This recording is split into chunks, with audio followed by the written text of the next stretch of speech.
there's a court process to resolve that, so we should let that saving Scotland from itself with legislation like no, I think that's because like there's DRS. Is it your job now to be the corrective feature when it comes to devolution issues that you don't like? No, actually, I mean, on DRS... I think you are, Sunak. Anyway, hello there, and I do hope you're all well, and I do hope you all had a fantastic weekend.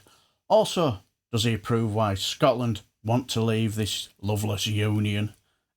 But anyway, notice change of scenery. Yes, they've told me that that Lindsay Hoyle is not as good as what he should be, and they need somebody to keep these dodgy Tories in tow. So they've asked me to do it.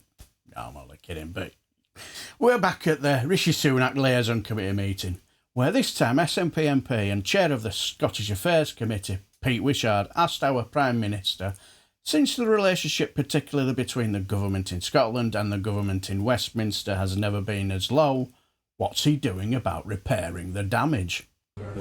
Prime Minister, it's now almost 25 years since the Scotland Act established the Scottish Parliament, and I think it'd be fair to say that relationships between the two governments have never been so poor, characterised as they are by mistrust, suspicion and antagonism.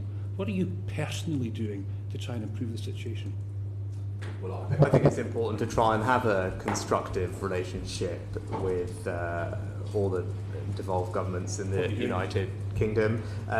Clearly, we're not going to agree on everything, but that doesn't mean. I do think it's important, which is why I think when I first had this job, I spoke, I think, on the first day to the, as it was then, First Minister, not just of Scotland, but of Wales. I was also the first Prime Minister, I think, in over a decade to attend the British-Irish Council that brought together the leaders from across the United Kingdom and the Republic of Ireland. That was warmly received. I met with First Ministers in my role and have done with the new First Minister, and continue to try and find ways to work collaboratively together, for Freeport's being a good example of that, whilst acknowledging it's clearly not that we're going to agree on everything, but it's good to have the dialogue. Well, that's a very lengthy and important list, but isn't it the case that we now have a situation where the UK routinely ignores Scottish Parliament legislative consent motions? The UK can now legislate in devolved areas. You know, the nuclear option of a Section 35 being used for the first time, and Scottish Government ministers are even being reprimanded for saying Brexit is bad for Scotland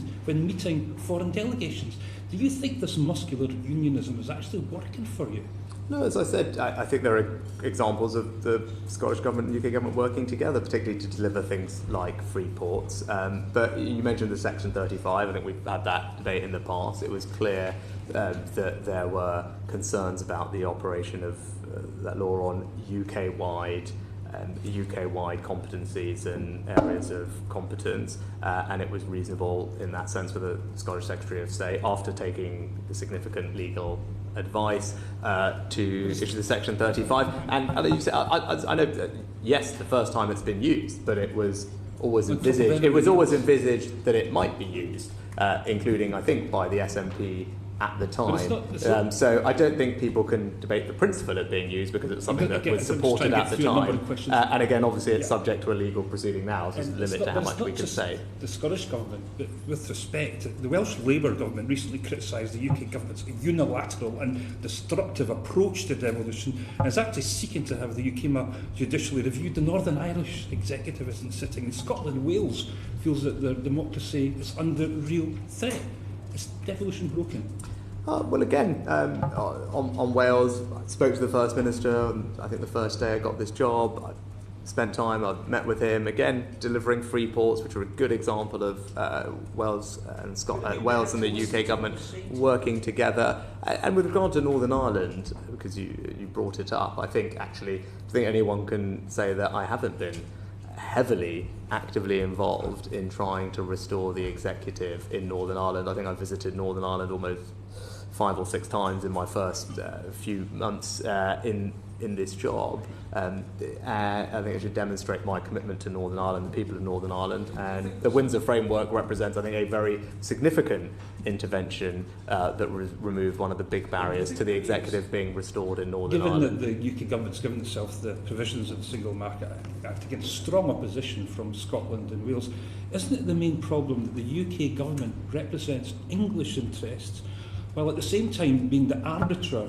and referee for the whole of the United Kingdom. And you've now given yourself the powers of the European Union. Surely the four nations idea across the UK just isn't working anymore. No, I think actually, look, the Scottish Government, as far as I can recall when I last looked at this, was probably the most powerful devolved assembly anywhere in the world. If not the, certainly one of.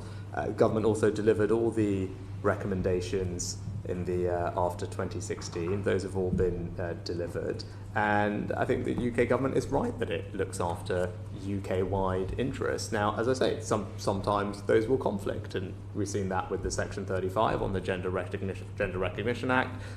There's a court process to resolve that, so we should let that. Saving Scotland from itself with legislation like no, I think that's because like there's DRS. Is it your job now to be the corrective feature when it comes to devilish issues that you don't like? No, actually, I mean, on DRS, actually, the drinks industry raised concerns about the Scottish government's your job is to do that on their behalf, differing on the rest of the plans for the UK. Now, it's because they had an interaction with UK interests that the UK government was requested for the UKIM exclusion, and actually, as I said, there was an exclusion given on narrow terms, and the decision to not proceed was a decision that was made by the Scottish government. So it would seem to be in the English national interest, therefore it will be judged to be in the UK interest. Is that how it works now? I'm just trying to understand how we get to where we are with these.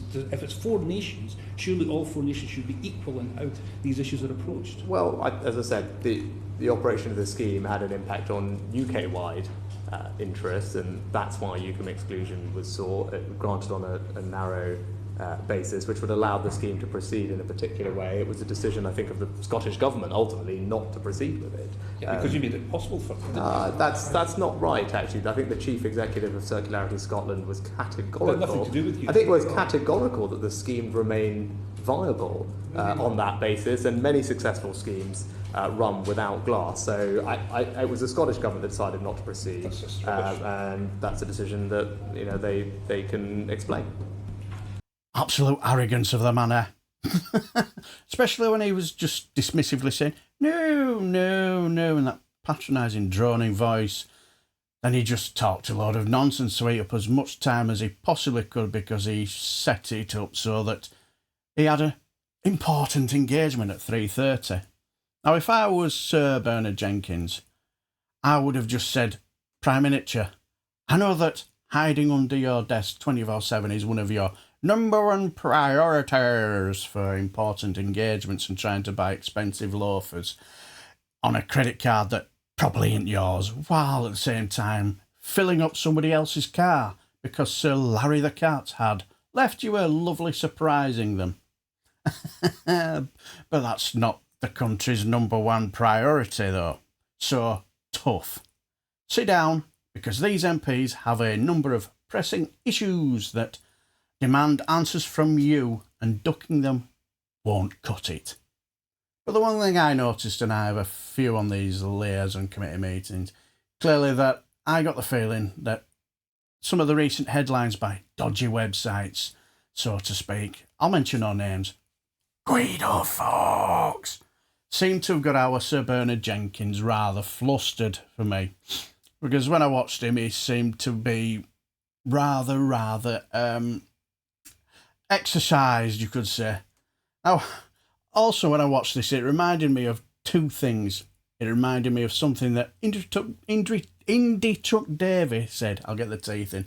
Great channel, and I'll leave a link in the description box below, and a few other fantastic channels as well. Give them a look if you haven't seen them before, but because they're all fantastic, brilliant. Every day is a school day. But anyway, he uses a bit of a quote that he calls it a social contract, basically saying, if I remember rightly, and if I get it wrong, Davy, be gentle with me on Max's live stream, Discord on Friday, where he's basically said that down here in Westminster, they seem to think that Scotland should be privileged to be allowed to hang on to the coattails to this buccaneering, world-beating government down in Westminster. Utter nonsense, innit?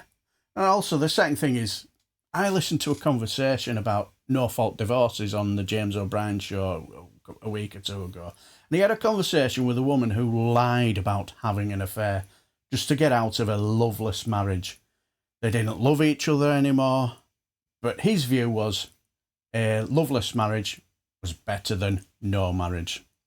So the only way she could get out of it was to tell him she had had an affair, just so he couldn't face the fact that his wife hadn't been faithful to him. The only difference is here that when Scotland government are flirting with the European Union and want to leave this loveless union, can we leave and run off into the sunset with the European Union? And this government will still say no, because a loveless union is better than no union.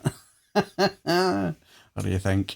But anyway, I think I've babbled on long enough, haven't I? So I shall leave the video here and let me know what you think.